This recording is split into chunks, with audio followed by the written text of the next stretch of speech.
Rasil TV, untuk Islam yang satu. A'udzu billahi minasyaitonir rajim. Bismillahirrahmanirrahim. Alhamdulillahirabbil alamin. Allahumma shalli ala Muhammadin wa ali Muhammad. Subhanaka la ilma lana illa ma 'allamtana innaka antal alimul hakim. Wala haula wala quwwata illa billahil aliyyil azim. Rabbana zidna ilman wa alhiqna bis shalihin. Amma ba'du. Kita doakan Ustaz Heri insyaallah selalu dipelihara oleh Allah, ya, disehatkan badannya, diberkahi hidupnya dan dakwahnya di jalan Allah Subhanahu wa taala.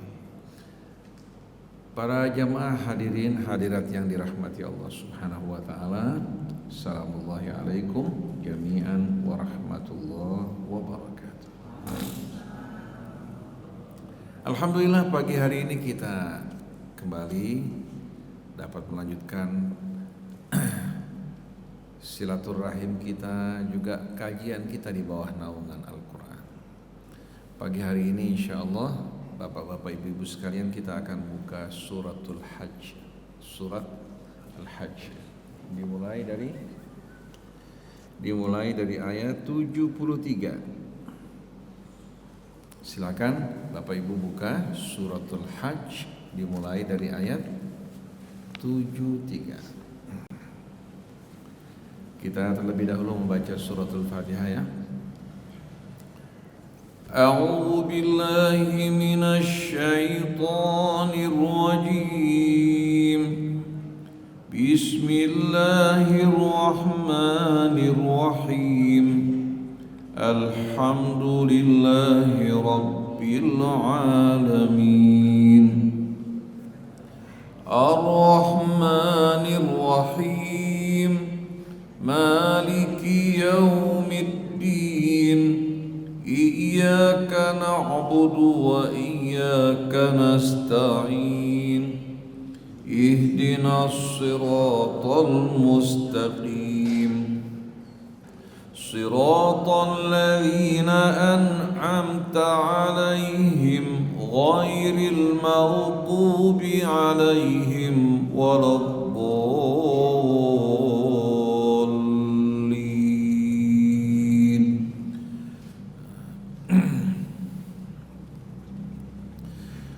Ya ayyuhan nasu duriba mathalun fastami'u lahu.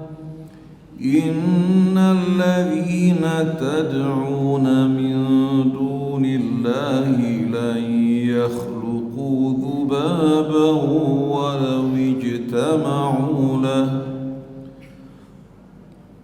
Wa in yaslubhumudh dhubabu shay'an la yastanqidhuhu minhu dha'fat talib wal matlub.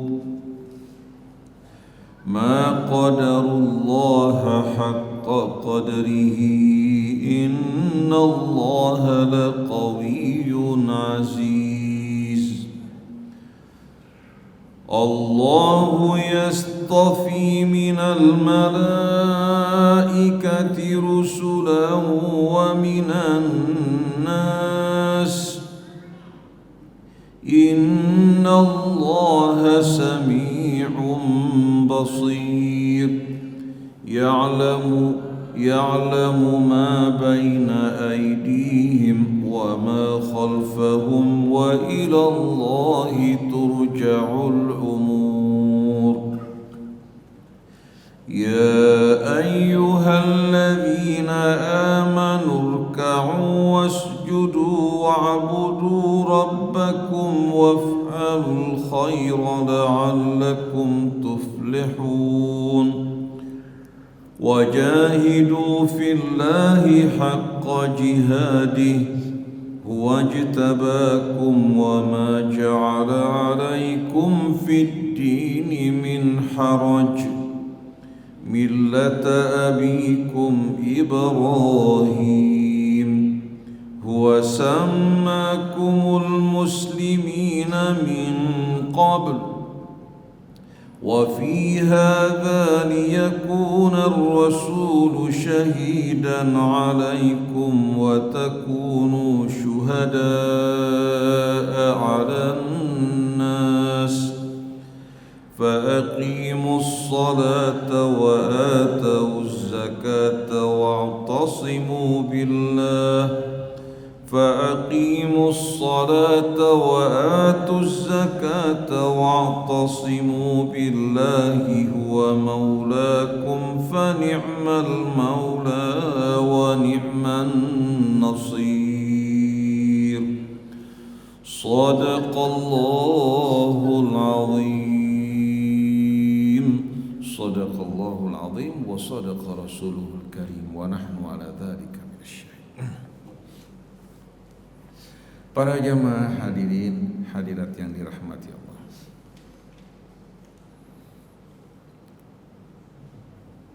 dalam Al-Quran banyak sekali kita menjumpai perumpamaan-perumpamaan untuk membuka hati kita semua.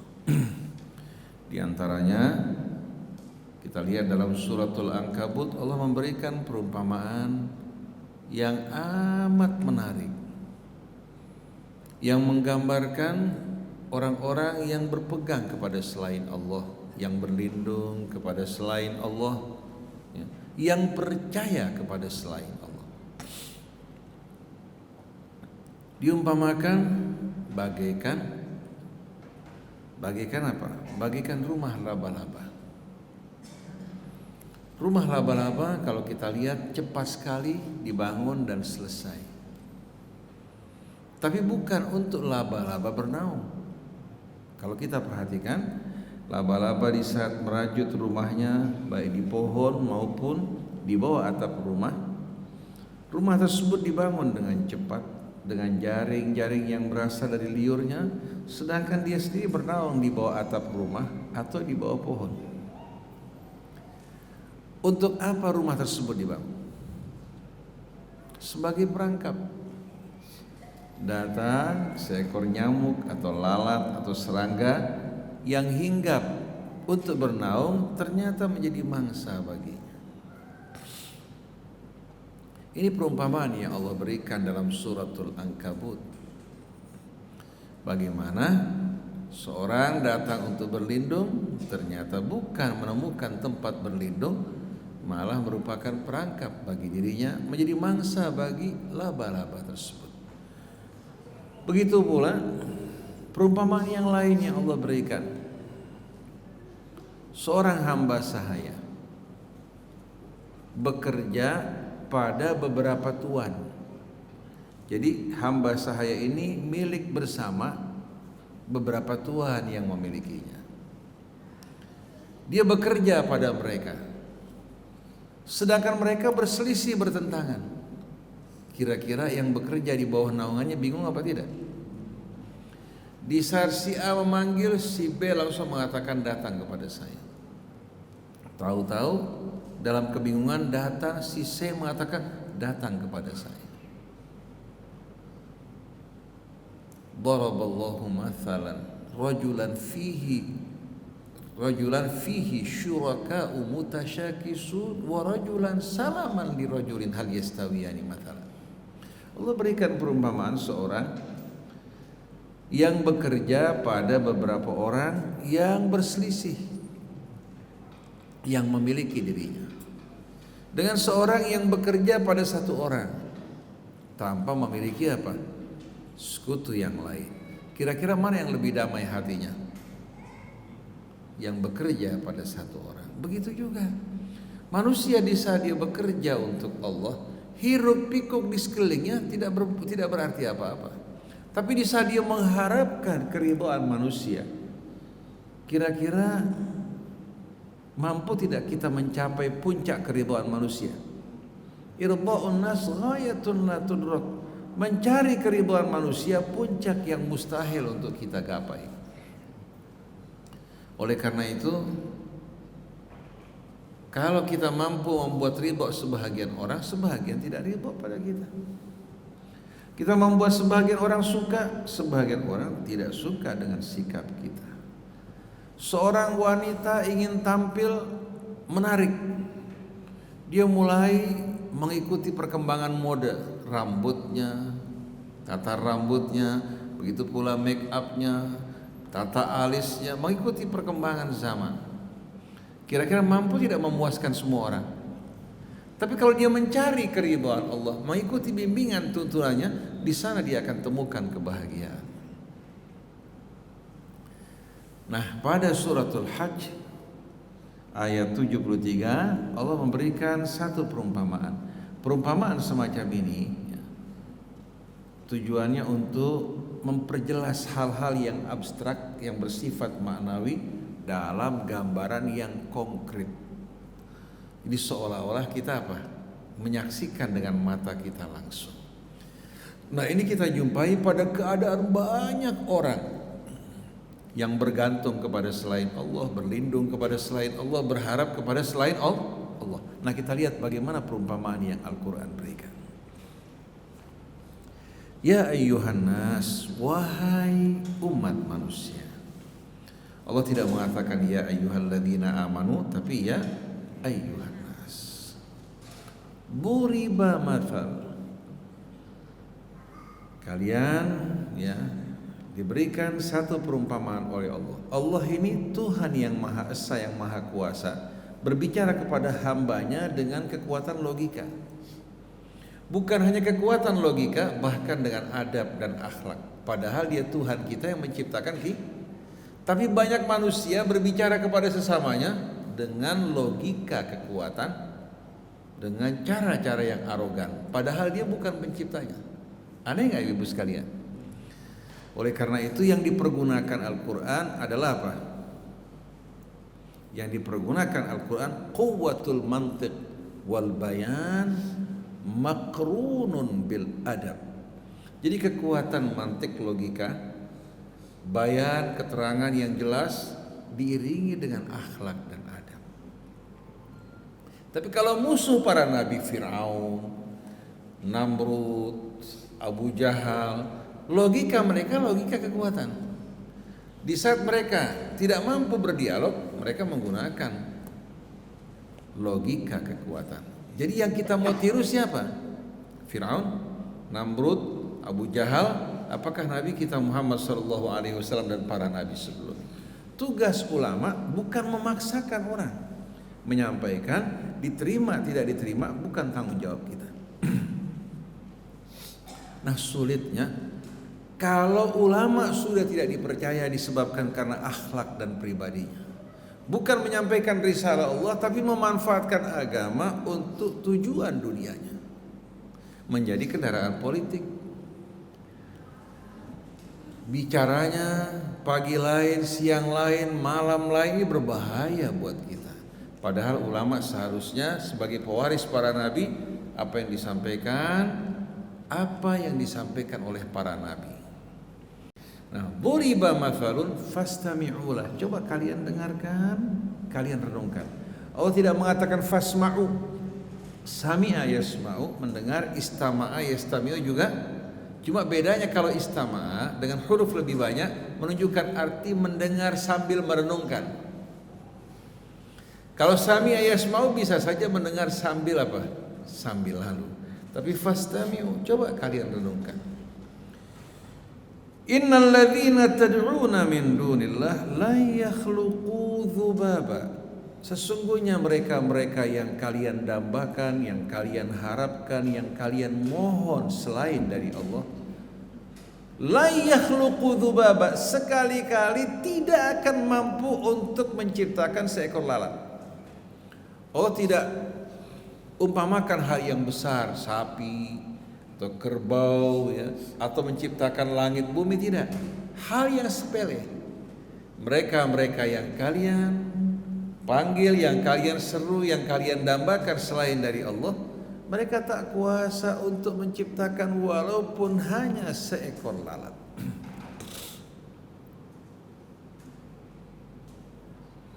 Kalau tidak mampu menciptakan walaupun makhluk yang begitu remeh, apa yang mereka mampu berikan, janjikan bagi kita semua?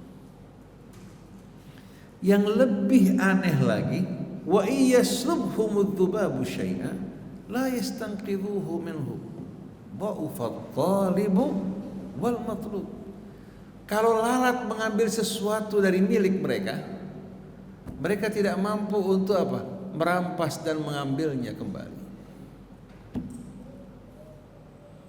Betapa lemahnya, betapa tidak berdayanya at-talib, yang meminta, yang mencari, yang mengharap, wal matlub, begitu pula apa? Yang dikejar, yang diharapkan dan didambakan. Coba renungkan. Kalau seandainya lalat mampir pada makanan kita, menyebarkan bakteri, mengenai penyakit kita, mengenai kita dengan penyakit, merampas kesehatan kita. Kira-kira kita mampu tidak untuk merampas kesehatan kita kembali yang diambil oleh apa? Oleh lalat. Kalau dulu berhala-berhala menerima sesajen, kemudian berhala memberikan sesajen, lalat mengambil sebahagian dari makanan tersebut. Si berhala tinggal hanya diam, tidak berdaya untuk apa? Untuk merampas kembali apa? Apa-apa yang dirampas oleh lalat tersebut. Bahkan kencing di atas kepalanya, mengencingi hidungnya, mengotori tubuhnya, dia tidak berdaya untuk berbuat apa-apa. Ini berhala ini sebetulnya bukan hanya berhala yang terbuat dari batu. Secara umum makhluk-makhluk ini tidak berdaya, lemah. Jangankan untuk orang lain, untuk dirinya saja dia tidak berdaya.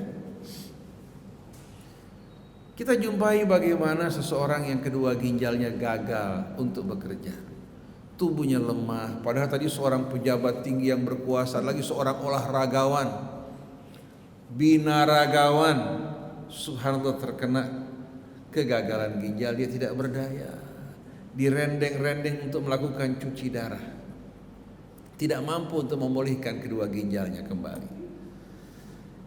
Ini gambaran bagaimana lemahnya manusia.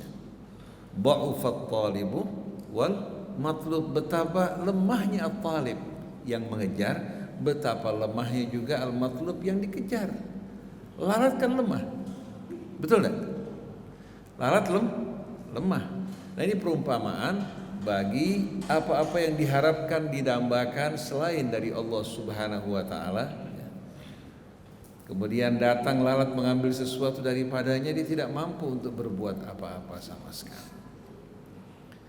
Kira-kira manusia kalau mengharapkan sesuatu dari selain Allah, menggantungkan hidupnya kepada selain Allah, kira-kira mengenaskan tidak keadaannya?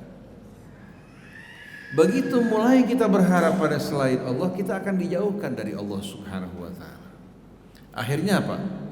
Kita akan menempuh cara yang tidak benar untuk mengejar, menggapai apa yang kita inginkan. Akhirnya kita berharap dari orang-orang yang diberikan harta, lalu mereka berjanji memberikan asal kita melakukan perbuatan yang tidak benar. Atau kita mengharap dari pejabat untuk memberikan sesuatu nikmat yang Allah berikan pada mereka atau titipkan pada mereka, lalu mereka meminta sesuatu dari kita dengan melanggar apa-apa yang dilarang oleh Allah, melakukan perbuatan yang tidak benar, akhirnya mencelakakan kita.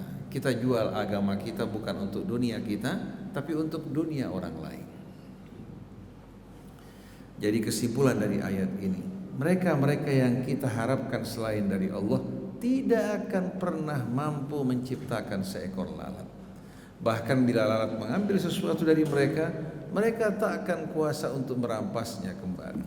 Betapa lemahnya at-talib yang mengejar, ya, wal matlub, begitu pula yang dikejar dan diharapkan. Ini perumpamaan, kalau kita renungkan sama-sama kita akan menemukan sebetulnya manusia benar-benar telah diperdayakan oleh syaitan. Padahal apa-apa yang bakal datang pada kita tidak akan mungkin luput dari kita. Tapi apa-apa yang bukan menjadi hak kita, walaupun kita usahakan, tidak akan menjadi apa? tidak akan menjadi rezeki kita. Bisa saja pindah ke tangan kita, tapi tidak dapat menikmatinya sama sekali. Tidak dapat apa? Kita nikmati hal tersebut. Ada seorang pejabat TNI, bintang juga cukup banyak di atas pundaknya, pensiun. Begitu dia pensiun, dia pindah ke satu kota, membeli rumah yang cukup besar, berusaha untuk menikmati hari tua. Dia lupa setelah kehidupan dunia dia akan menghadap ke hadapan Allah. Mulai saat itu Allah Subhanahu wa taala kenakan penyakit kepada istrinya. Mulai apa yang dikumpulkan dari cara yang tidak benar dikeluarkan untuk membiayai istrinya. Sedikit demi sedikit tabungannya menipis sampai pada akhirnya rumah yang dibeli, harta yang disimpan untuk hari tua habis untuk membiayai penyakit istrinya, termasuk penyakitnya. Apa arti kehidupan seperti ini? Dia tidak menikmati ketenangan, kebahagiaan, belum lagi penderitaan batin akibat perbuatan-perbuatan yang tidak benar yang dilakukan. Jadi ya ayyuhan nas, wahai manusia, duriba mathal. Kalian diberikan Allah satu perumpamaan. Innal ladzina tad'una min dunillah, sesungguhnya mereka-mereka yang kalian harapkan, yang kalian panggil selain dari Allah, la yakhluqu dzubaba, sekali-kali mereka tidak akan mampu untuk menciptakan seekor lalat. Wa iyaslubhumudz dzubabu syai'a, kalau lalat mengambil sesuatu dari milik mereka, la yastanqidhuhu minhu, mereka tak akan kuasa untuk merampas kembali apa-apa yang diambil oleh lalat tersebut. Dha'ufat talibu wal matlub, betapa lemahnya yang mengejar maupun yang dikejar. Setelah itu ma qadarullah haqqa qadri, ma qadarullah haqqa qadri, mereka benar-benar tidak memahami kebesaran Allah Subhanahu wa taala sebagaimana mestinya. Kata qadara di sini, begitu pula al-qadru, kemudian at-taqdir yang biasa kita sebutkan. Takdir sebetulnya menggambarkan ukuran dan hitungan. Oleh karena itu kalau kita mengatakan pada seseorang, taib qaddir kam taqriban fiqluhu, coba kamu kira-kira berapa kira-kira beratnya. Kalau manusia perkiraan, tapi kalau takdir yang datang dari Allah adalah ketetapan dan hukum-hukum serta aturan. Nah, ayat ini menerangkan pada kita ini tidak akan memahami sama sekali kebesaran keagungan Allah Subhanahu wa taala sebagaimana mestinya. Dalam surat Az-Zumar, wa ma qadarullaha haqqa qadrihi wal ardu jami'an qabdatuhu yaumal qiyamati was samawati matwiyatun biyamin. Mereka tidak dapat sama sekali mengukur kebesaran keagungan Allah sebagaimana mestinya. Bumi kelak, begitu pula langit dan seluruh galaksinya akan terlipat dalam genggaman tangan kanan Allah. Bukan berarti Allah bertangan. Artinya ada masa berakhirnya bumi dan langit ini, kelak semuanya ini ya, akan terlipat sebagaimana buku dilipat sebagai pertanda telah berakhir. Ya.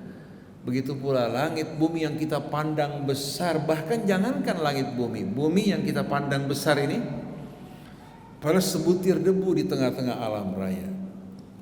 Tapi seluruh langit dan bumi semua kelak di hari kiamat nanti terlipat dalam genggaman kekuasaan Allah Subhanahu wa taala.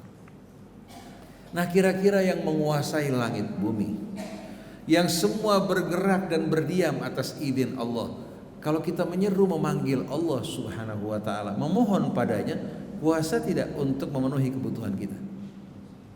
Kuasa.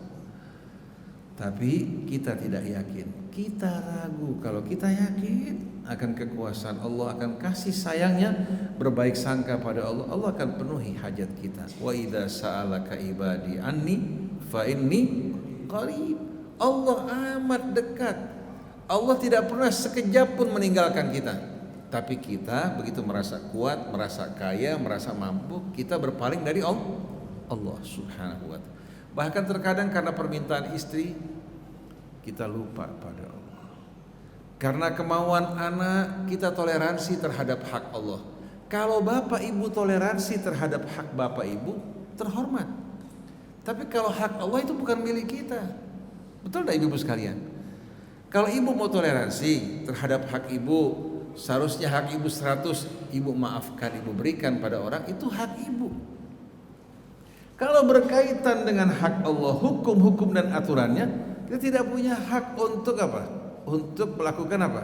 Melakukan bargaining, karena ini merupakan hak Allah. Yang herannya kalau hak kita bersikeras, kita betul-betul mokong menuntut, tapi kalau hak Allah Subhanahu wa ta'ala apa? Kita bersikap toleransi, melakukan bargaining. Ini yang dilakukan oleh kita semuanya. Jadi ma qadarullaha haqqa qadrihi innallaha laqawiyyun aziz. Sesungguhnya Allah maha kuat lagi maha perkasa. Gantungkan harapan kita pada Allah, kebutuhan kita padanya. Kalau kita sakit, mohon kesembuhan dari Allah. Satu orang sudah parah penyakitnya, hatinya yang berfungsi hanya tinggal beberapa persen, kecil. Dokter mengatakan doakan, doakan. Tidak ada harapan sama sekali. Akhirnya keluarganya meletakkan Al-Quran di telinganya sambil mendoakan, ya Allah berikan yang terbaik untuk hamba-Mu. Kalau memang orang ini sudah tidak ada umur, ringankan kembalinya padamu. Kalau masih ada harapan, ya Allah sembuhkan dirinya. Orang bilang kamu jangan doakan kesembuhan, mustahil. Fungsi hatinya tinggal 10%. Subhanallah. Yang divonis dokter sudah tidak ada harapan, tidak lama kemudian tahu-tahu ternyata hatinya kembali berkembang. Hati ini punya keunikan, walaupun tinggal sedikit dia bisa kembali melakukan apa? Recovery. Ternyata berkembang, tidak lama kemudian orang ini sadar, kembali pulih sehat. Yang tadinya menunggu sehat dipanggil oleh Allah lebih dulu, sedangkan yang dikatakan hampir mati apa? Hidup kembali. Oleh karena itu ingat, Allah Maha Kuasa untuk menghidupkan yang mati, apalagi menyembuhkan pasien. Jadi jangan bergantung pada dokter berobat, na'am, tapi harapan pada siapa? Pada Allah. Fa idza maridtu fa huwa yashfin. Kalau aku sakit, Allah yang menyembuhkan. Kewajiban kita berobat, tapi yang menyembuhkan, kewajiban kita berusaha, yang memberikan Allah. Kita menanam, Allah yang menumbuhkan. Tapi kalau kita berharap dokter menyembuhkan, mustahil dia akan mampu lakukan. Begitu juga kita berusaha, rezeki dari Allah. Kalau kita bergantung pada usaha kita, mustahil kita akan dapat hidup. Terkadang simpanan kita sudah tipis, kebutuhan kita begitu banyak. Kalau kita bergantung pada usaha kita, mustahil. Harapan pada Allah Ta'ala yang maha kaya, yang tangannya terus terbuka, tidak pernah sama sekali tertahan. Cuma sengaja Allah menahan. Wa im min syai'in illa indana khazainuhu wa ma nunazziluhu illa biqadarin. Segala sesuatu, seluruh makhluk kami telah persiapkan bekalnya, tapi kami turunkan secara berkala. Kalau sekaligus Allah tuangkan, apa yang terjadi? Manusia akan jalan dengan sikap congkak, dengan dadanya, dengan keangkuhannya dan lupa pada Allah. Tapi Allah turunkan sengaja secara berkala. Terkadang Allah sempitkan supaya dia ingat, sadar. Terkadang Allah lapangkan. Jangan pada saat sempit, susah kita berputus asa.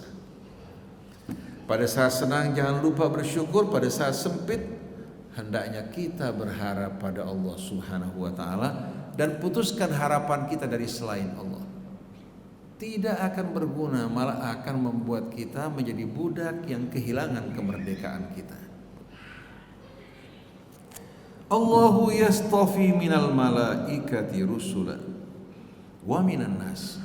Allah yang memilih dari malaikatnya yang diutus sebagai rasul, duta-duta, seperti Jibril alaihi salatu wassalam. Wa minan nas, begitu pula dari manusia. Bukan dengan pilihan kita. Saya mau tanya Bapak Ibu, orang kalau memilih pemimpin, kira-kira banyak nggak yang kecewa dengan pemimpin yang dipilih? Dia mendengarkan programnya, janji dan kampanyenya, begitu kita pilih, ternyata apa? Mengecewakan. Betul enggak? Pilihan kita bisa salah. Nah, kalau seandainya Nabi Rasul kita yang pilih, berbahaya enggak? Kalau kita yang menentukan pilihan, saya mau nabinya fulan, akhirnya sama dengan para pemimpin yang kita pilih, mengecewakan, menyedihkan. Betul enggak?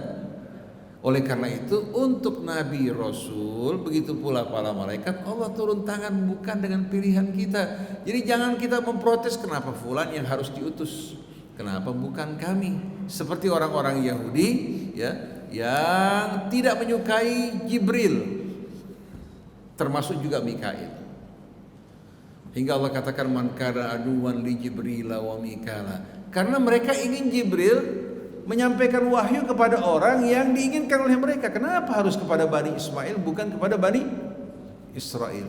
Jadi mereka ingin Allah ikut aturan mereka, bukan mereka ikut aturan Allah. Kira-kira kita berbuat hal yang sama enggak? Sama. Kita sering mengatakan kenapa harus begini, kenapa harus begitu. Ibu-ibu protes terhadap suaminya, atau suami juga mengatakan kenapa harus begini, kenapa Islam harus begitu. Kenapa? Dia ingin intervensi dalam kebijaksanaan Allah. Siapa dirinya? Siapa dirinya? Kalau Allah harus mengikuti kemauan manusia, apa yang terjadi? Walau ittaba'al haqqu ahwa'ahum lafasa datis samawati wal ardh. Kalau seandainya kebenaran harus mengikuti hawa nafsu manusia, langit bumi hancur. Hancur gak? Kalau harus mengikuti perasaan manusia, hancur. Tukang es keluar berdoa mudah-mudahan panas. Tukang bakso keluar mudah-mudahan hujan. Tukang loak mudah-mudahan ada rumah yang kebakaran. Dokter berdoa, ya Allah murahkan rezeki kami, akhirnya penyakit menyebar di mana-mana tempat. Nah, kalau semua diatur oleh kemauan manusia, berbahaya enggak? Akhirnya rumah sakit penuh karena dokter berharap rezekinya bertambah. ICU-nya penuh, wabah penyakit menyebar. Sedangkan yang lain berdoa, ya Allah jauhkan kami dari penyakit. Nah, semua dengan aturan kebijaksanaan Allah, bukan dengan mengikuti hawa nafsu manusia. Jadi semua diatur oleh Allah dengan penuh kebijaksanaan, keadilan. Ada yang bilang kalau dokter berdoa jangan diaminin. Jangan diaminin. Bukan berarti anti sama dokter. Jadi kalau dokter hanya doanya minta supaya dilapangkan rezekinya, supaya rumah sakitnya apa? Ya Allah, kalau rumah sakit penuh kan zakat kita semakin banyak. Apa artinya zakat kalau banyak orang sakit? Seperti dokter gigi berharap pabrik permen semakin banyak. Pabrik permen semakin banyak supaya sakit gigi semakin apa? Semakin banyak.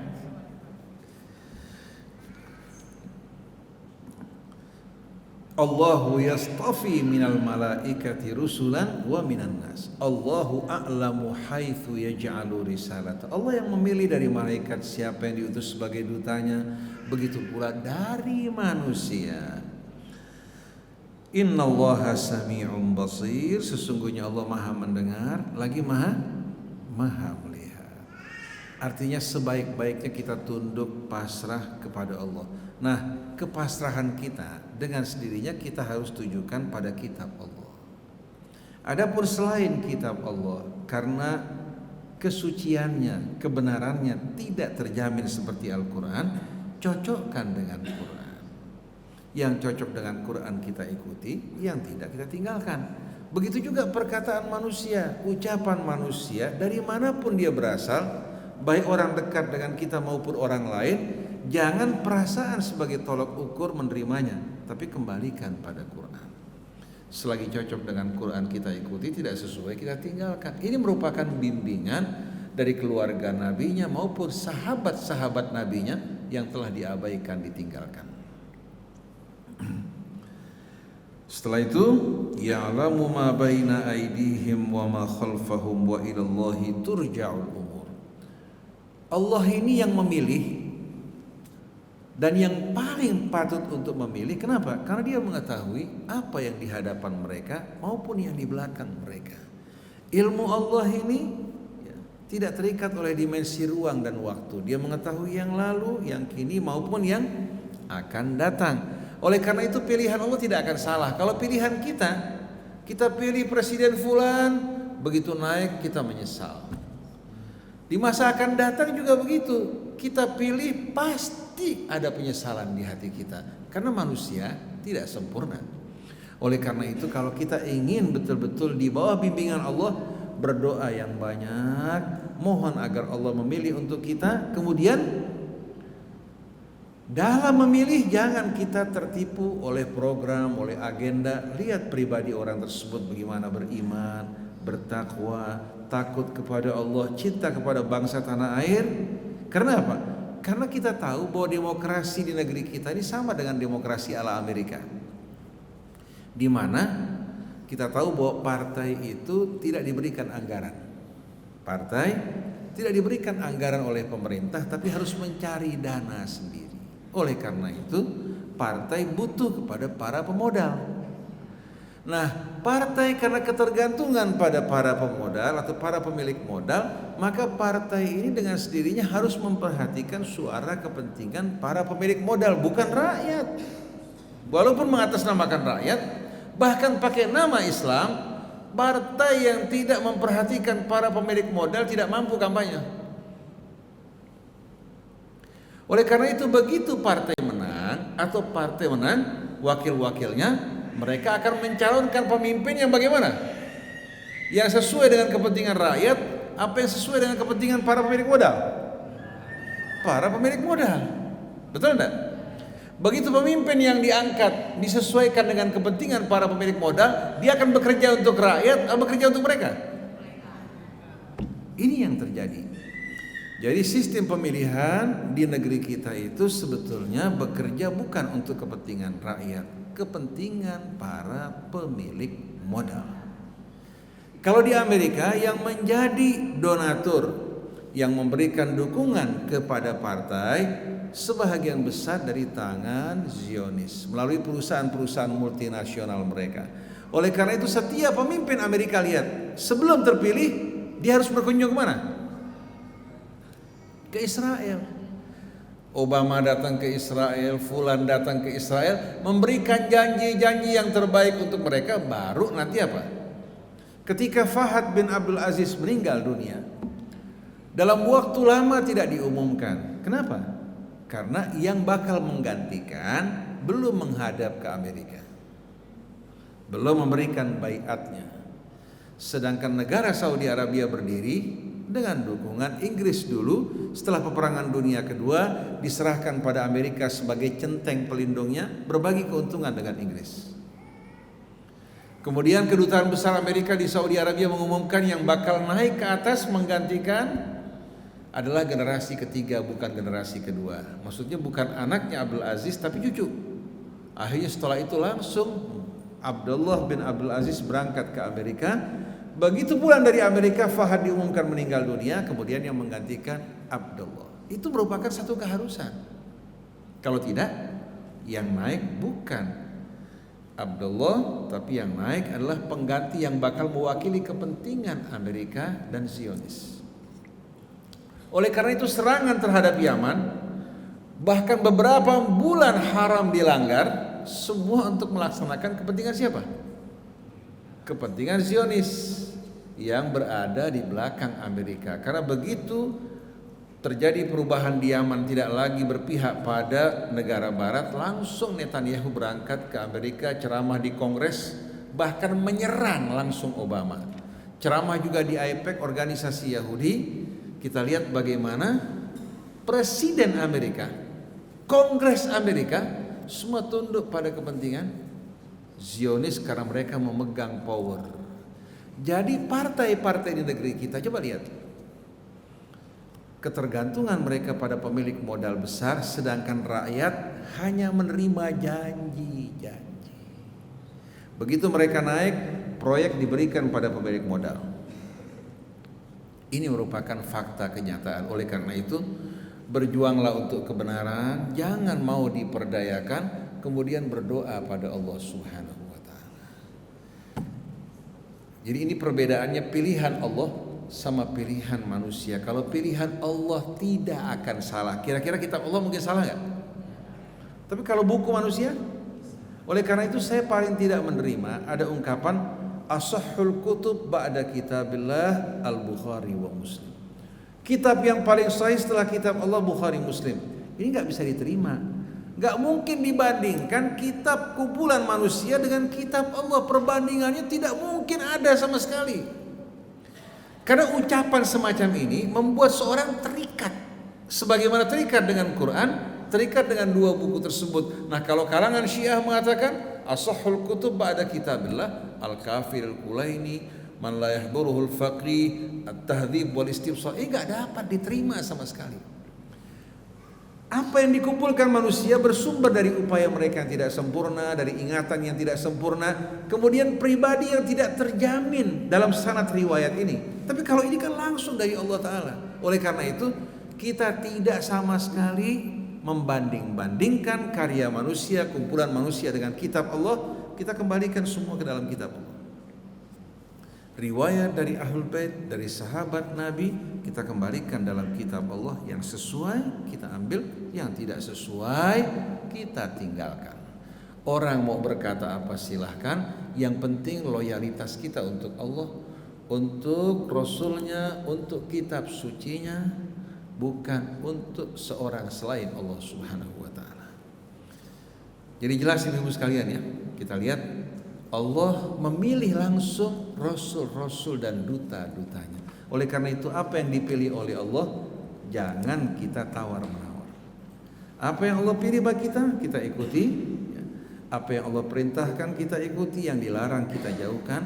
Asal ini yang kita lakukan, insya Allah kita tidak akan bercerai-berai sama sekali. Nah, sebagai penutup saya cepat baca. Ya ayyuhalladzina amanu ruk'u. Wahai orang-orang yang beriman, rukuklah. Wasjudu, dan sujud. Dua amal ini merupakan dua amalan yang paling mulia dalam salat. Ruku dan sujud. Ruku melambangkan apa? Ruku melambangkan apa? Tunduk dan patuh. Sedangkan sujud melambangkan apa? At-tadallul. At-tadallul ya. At-tadallul wa tadarru' lillahi tabaraka wa ta'ala. Ruku ini bukan hanya menundukkan kepala kita, begitu tidak. Tapi melambangkan kepatuhan dan keislaman kita kepada Allah. Sedangkan sujud kita melambangkan tadallul, kerendahan, kehinaan dan ta'abbud kita di hadapan Allah, serta menunjukkan kelemahan dan ketidakberdayaan kita. Oleh karena itu dalam satu hadis yang diriwayatkan dari Nabi, Rasulullah mengatakan, ayyuhan nas, wahai manusia, inna anfusakum marhunatun bi'amalikum fafukuha bikathrati istighfarikum. Jiwa-jiwa kalian ini tergadai oleh amal kalian, bebaskan dengan banyak-banyak beristighfar. Wa inna dhuhurakum thaqilatun biauzarikum. Punggung kalian itulah berat oleh apa? Dosa kalian. Fakhaffifu an habituli sujudikum. Ringankan beban di punggung kalian dengan banyaknya sujud di hadapan Allah Subhanahu wa taala. Jadi sebetulnya amalan salat yang pokok disebutkan dalam Al-Qur'an. Ya ayyuhalladzina amanu ruk'u wasjudu. Wahai orang yang beriman, rukuklah dan sujudlah. Yang Allah inginkan bukan hanya tubuh kita yang rukuk, tapi hati kita meronta. Yang Allah inginkan bukan hanya dahi kita yang kita letakkan di muka bumi, tapi kita juga menerima dengan hati kita dengan penuh kepasrahan, ketundukan, kerendahan di hadapan Allah, hingga apa yang datang dari Allah langsung kita sambut, sami'na wa ata'na. dan pengabdian kita tujukan hanya untuk Allah. Setelah itu wa'budu rabbakum. Sujud dan ruku bahagian dari ibadah.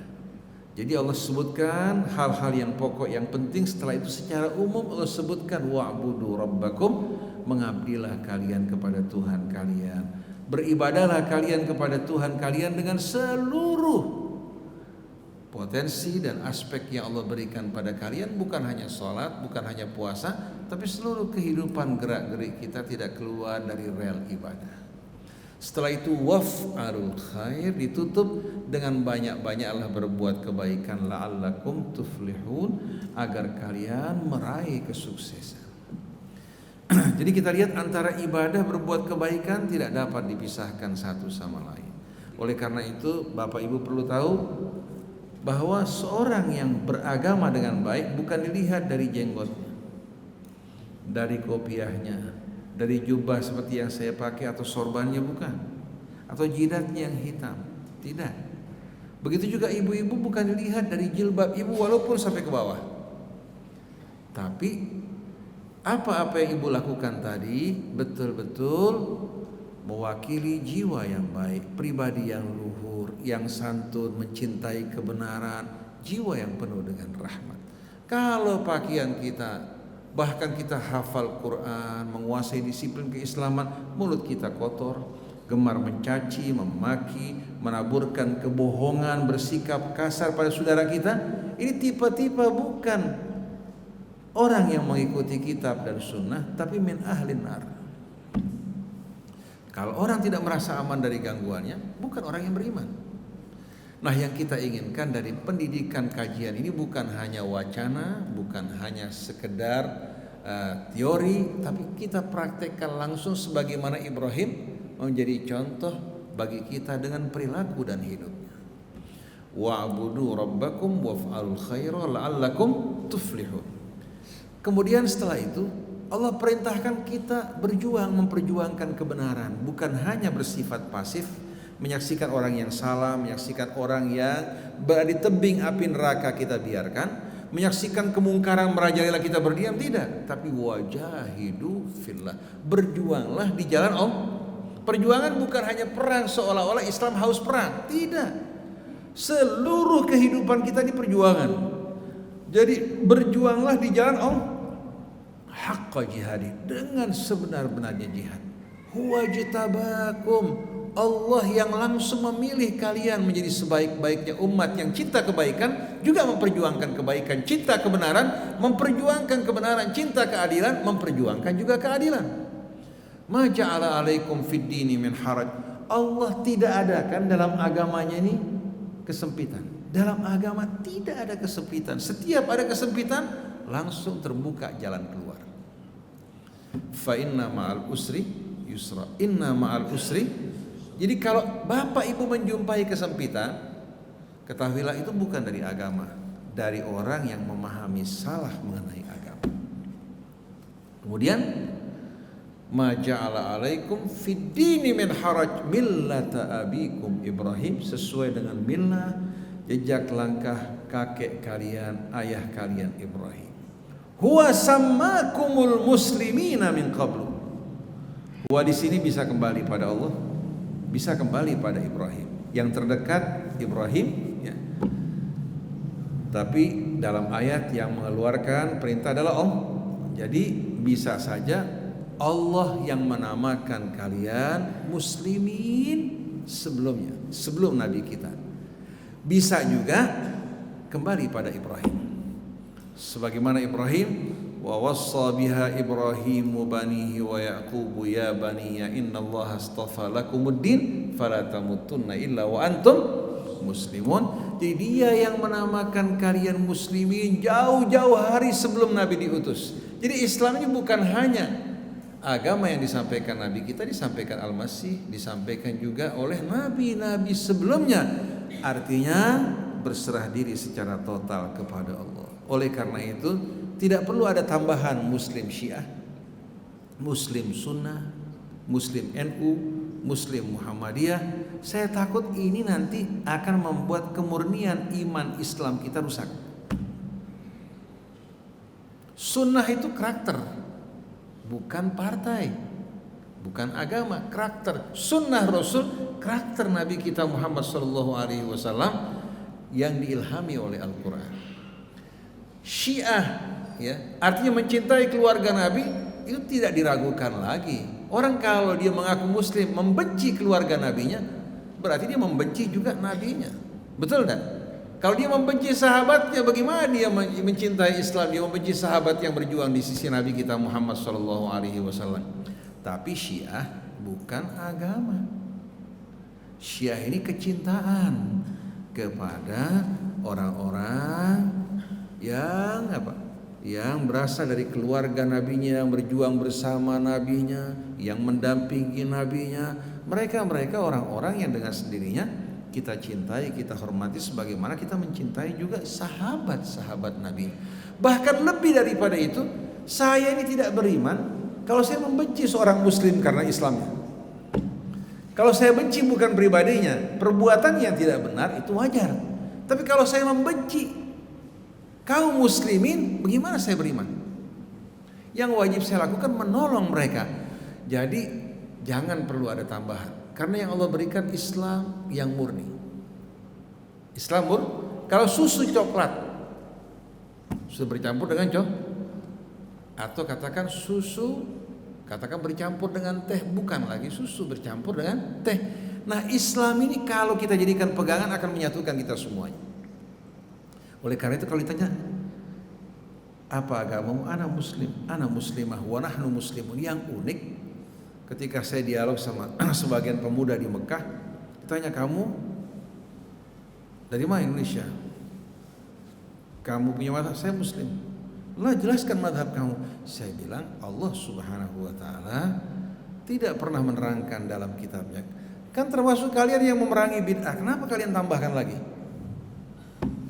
Adapun berkaitan dengan mazhab yang menjelaskan pendapat Syafi'i, Maliki, ini bidangnya orang-orang yang berilmu, bukan awam. Oleh karena itu Tajuddin As-Subki mengatakan al-amila madhabalah. Orang awam gak punya madhab. Tergantung apa yang diajarkan gurunya. Saya ingin guru-guru ini mengajarkan Islam, bukan menanamkan kefanatikan. Kalau ditanamkan kefanatikan semenjak kecil, bertemu dengan orang yang berbeda, pasti akan muncul apa?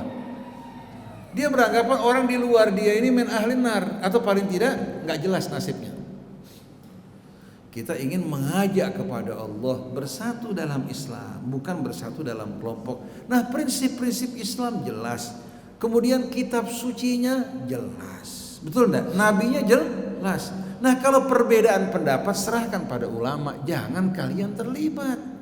Biar orang-orang yang berilmu, yang mengkaji, lalu mereka yang memilih mana yang tepat sesuai dengan situasi kondisi yang sejalan dengan nas. Itu yang paling penting.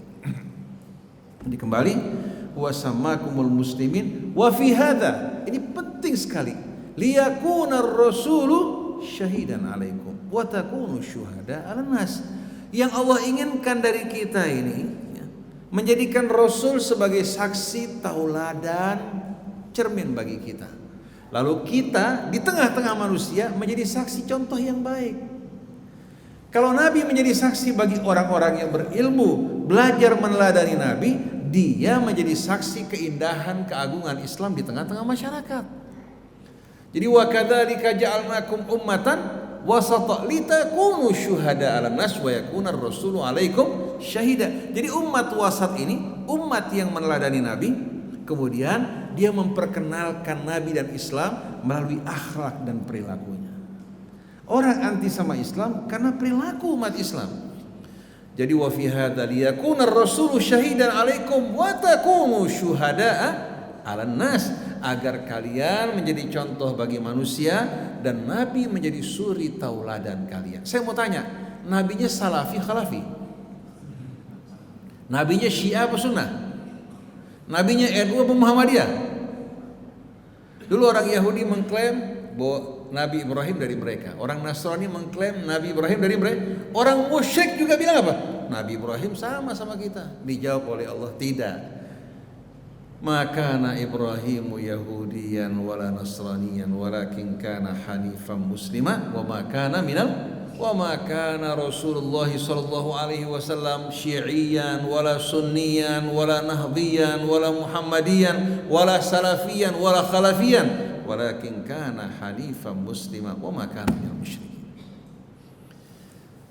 Setelah itu fa'aminu billahi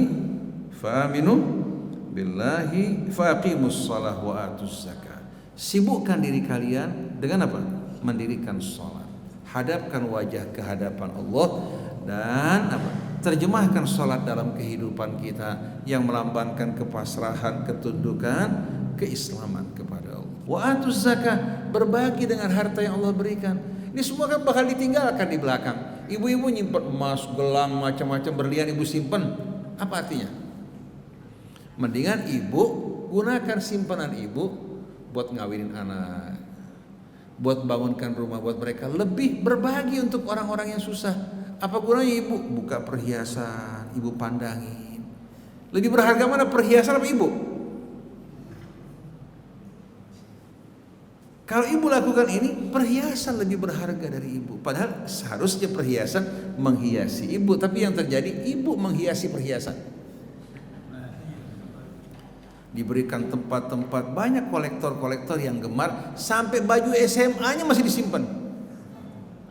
Dia sudah nenek-nenek, ini baju SMA saya dulu. Apa artinya coba kita perhatikan? Mendingan kerjakan yang bermanfaat.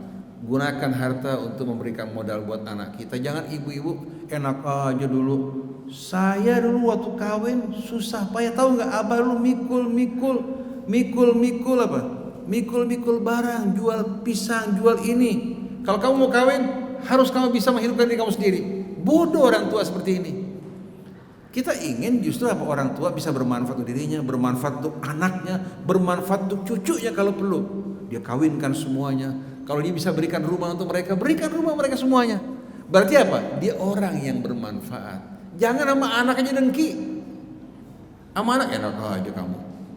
Lu abah banting tulang setengah mati baru kawin. Kamu mau gak mau geledotan sama orang tua? Bayangin.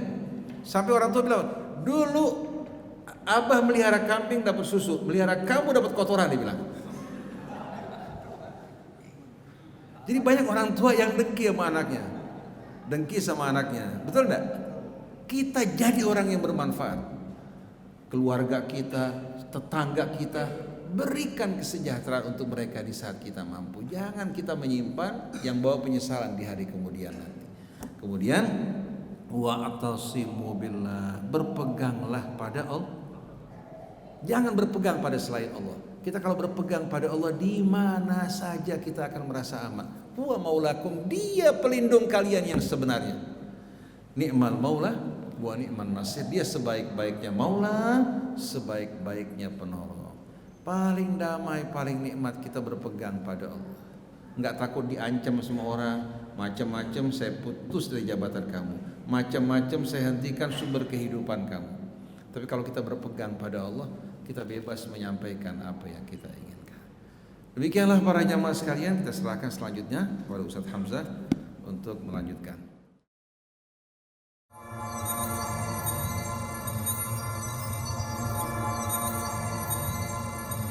Rasil TV, untuk Islam yang satu.